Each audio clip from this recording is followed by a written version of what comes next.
Today, we're diving into a really fascinating legal showdown happening in Ontario. It's this strange conflict between what the Supreme Court of Canada says your rights are and what a very specific provincial rule tells a lab to do with your test results. So let's just start with a simple question to get right to the heart of it. You go get a blood test. Who actually owns that information? Is it you, the doctor who ordered it, the lab that ran the test? Well, the answer is a lot more complicated than you might think, and it's pretty much what this whole thing is about. All right, here's how we're going to break this all down. First, we'll get into the basics of who owns your health data. Then, we'll look at the huge Supreme Court ruling on this very topic. From there, we'll zero in on the Ontario regulation that's causing all the trouble, lay out the legal contradiction, and finally, talk about what this means for the future. Okay, first things first. We have to get this one foundational concept straight, because when we talk about owning medical records, there's a really critical legal difference we need to understand. Here's the deal. The clinic, or the hospital, or the lab, they own the physical file. You know, the paper itself, or the digital entry in their system. But the information on that file, the details about your health, your actual lab results, that belongs to you. It is, in a very fundamental sense, your information. And this whole relationship is held together by a really powerful legal idea called a fiduciary duty. It basically means that whoever is holding your health info, be it a doctor or a lab, they're in a special position of trust. They have a legal duty to act in your best interest and to hold on to that information almost like a trustee would. So, how did this all become the law of the land? Well, it really all boils down to the Supreme Court's big answer in a landmark 1992 case, McGurney versus McDonald. And this case was a huge deal. I mean, its impact is still being picked apart in law journals decades later. It literally shaped the rights of every single patient in Canada when it comes to getting access to their own health information. You know, this quote from the decision just says it all, doesn't it? The court was crystal clear. Your information is yours. The person holding it is just a trustee. This isn't just a nice thought. It's a core legal principle across the entire country. So the court's ruling basically gave us 4 key principles. 1, you have a beneficial interest in your health data. 2, the custodian holds it in trust for you. 3, you have a general right to see it when you ask for it. And 4, this one is so important, if they want to say no, the burden of proof is on them to justify it, not on you.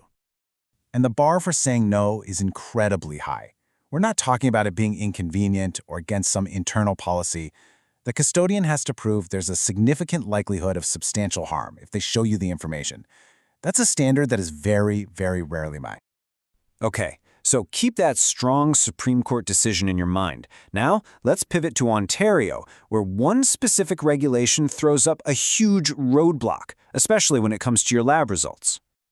So, under Ontario's main health privacy law, which is called PHIPA, labs are officially called health information custodians. That means, legally, they're supposed to have the exact same fiduciary duties we just talked about, the same duties as your doctor. But, and this is a massive but, a specific little regulation, OReg 329/04, carves out this jaw-dropping exception. It says that laboratories are explicitly not subject to the part of the law that guarantees your right to access your information.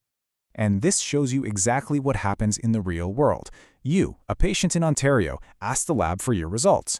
The lab is legally required to say no. They then have to tell you to go ask your doctor.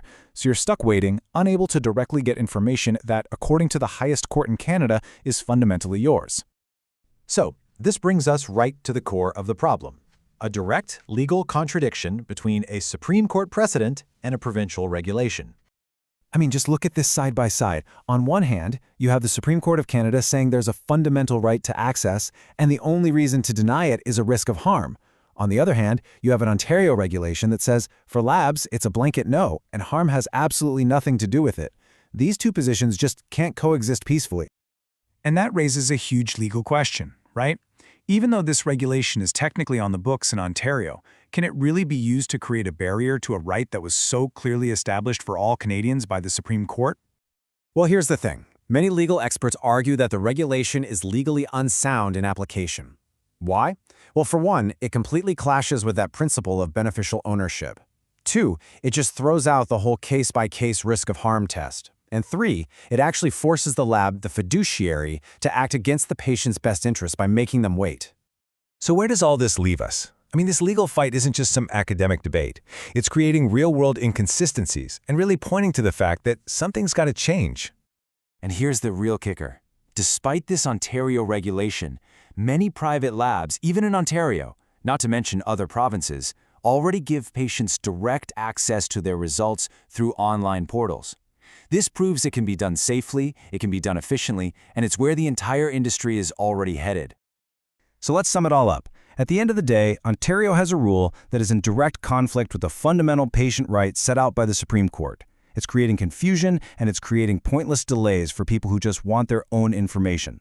And all of this is happening while technology and patient expectations are already moving on. And that leaves us with one final thought.